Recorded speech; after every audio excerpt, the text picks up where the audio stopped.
যেই দলের মধ্যে চোর ডাকাত বদমাশ লুটেরা আছে খুনি আছে ওদেরকে আমরা ভোট দেবো না ইনশাআল্লাহ। ঠিক না? ওদের ক্ষমতা আসতে দেব না। ওরা ক্ষমতার ঘি মুছিয়ে লাগাবে কিন্তু ক্ষমতায় যেতে পারবে না ইনশাআল্লাহ। প্রত্যেকটাই শান্তির প্রতীক। এই প্রতীক কিসের প্রতীক? ইনশাআল্লাহ আমি একজন কমপক্ষে 500 ছাত্র ওদেরকে দাওয়াত দিয়ে ইসলামী ছাত্র আন্দোলনের মধ্যে নিয়ে আসবো। রাজি আছেন ইনশাআল্লাহ? কত নিয়াত করেন না ভাই, নিয়াতুল মুমিন খায়রুম মিন আমালি। মুমিনের নিয়াতুল আমলের চেয়েও দামি। আজকে নিয়াত করেন যে কমপক্ষে 500 ছেলেদেরকে 500 ছাত্রদেরকে দাওয়াত দিয়ে ইসলামী ছাত্র আন্দোলনের সদস্য করব, এরপরে কর্মী করব, মালিক করব ইনশাআল্লাহ। কি রাজি আছেন ইনশাআল্লাহ? মুরব্বী কি রাজি আছেন ইনশাআল্লাহ? 500 মানুষকে মাশাআল্লাহ 500 মানুষ ইনশাআল্লাহ দাওয়াত দেবে। রাজি আছেন ইনশাআল্লাহ? কে তারা দুই হাত তুলে নারায়ে তাকবীর। আটুয়াখালীর পার্টি আগামী নির্বাচন আসছে।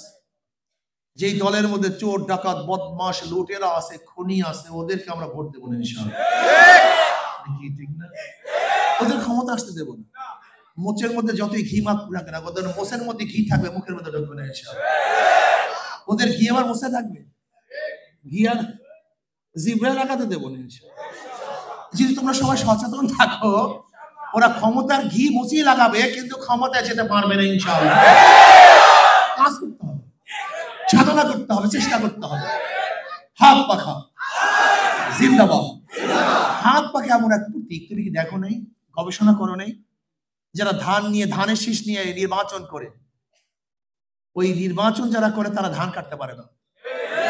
যারা নৌকা নিয়ে নির্বাচন করে নৌকা চালাতে পারে না। যারা নাঙ্গল নিয়ে নির্বাচন করে নৌকা এসে নাঙ্গল বইতে পারে না। যারা কাস্তে নিয়ে নির্বাচন করে তারা ধান কাটতে পারে না। যারা গরুর গাড়ির চাকা নিয়ে নির্বাচন করে তারা গরু গাড়ি চালাতে পারে না। নাকি ভুল বললাম? যারা কুঠা নিয়ে নির্বাচন করে তারা লাকড়ি ফাটতে পারে না। কিন্তু হাত পাখা এমন এক প্রতীক, সবাই যারা নির্বাচন করে তারাও হাত পাখা চালাতে পারে। একনল হ্যান্ড ওয়াশ 100% প্যারাবেন ফ্রি, তাই নিরাপদ হাতের জন্য আস্থা রাখুন একনলে। যারা সমর্থন করে তাদেরকে দরকার হয়। পুরুষদের প্রয়োজন, মহিলাদের প্রয়োজন, মুসলমানদের প্রয়োজন, হিন্দুদের প্রয়োজন, খ্রিস্টানদের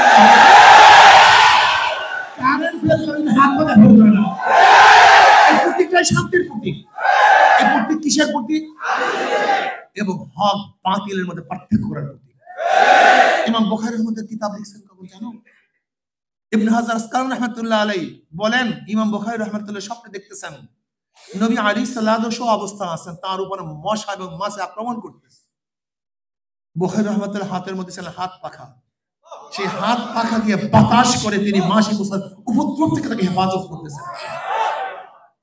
কোন এক ব্যাখ্যাকারীর কাছে ব্যাখ্যা চাওয়া হইলে তিনি বলেন, তোমার মাধ্যমে আল্লাহ পাক রব্বুল আলামিন নবী আলাইহিস সালাতু ওয়াস সালামের উপর আরোপিত যত মিথ্যা হাদিস, সেই হাদিস থেকে সহিহ হাদিসকে আলাদা করা আল্লাহ পাক তোমার থেকে খেদমত নিয়ে নেবেন। হাত পাকা হলো হক এবং বাতিলের মধ্যে পার্থক্য করার প্রতীক। হাত পাকা কিসের প্রতীক ভাই?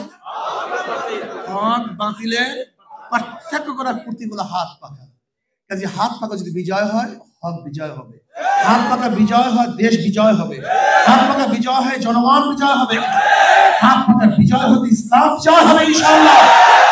হাত পাকা বিজয় হলে সমস্ত মাসলুমরা বিজয় হবে ইনশাআল্লাহ। কাজে আসো আমরা সবাই সম্মিলিত আজকের থেকে হাত পাখার দাওয়াত নিয়ে ঘরে ঘরে ঝাঁপিয়ে পড়বো। রাজি আছেন ইনশাআল্লাহ?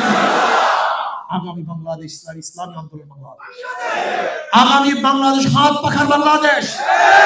সমস্ত জালেমরা নিপাত যাক, হাত পাকা বিজয় হবে।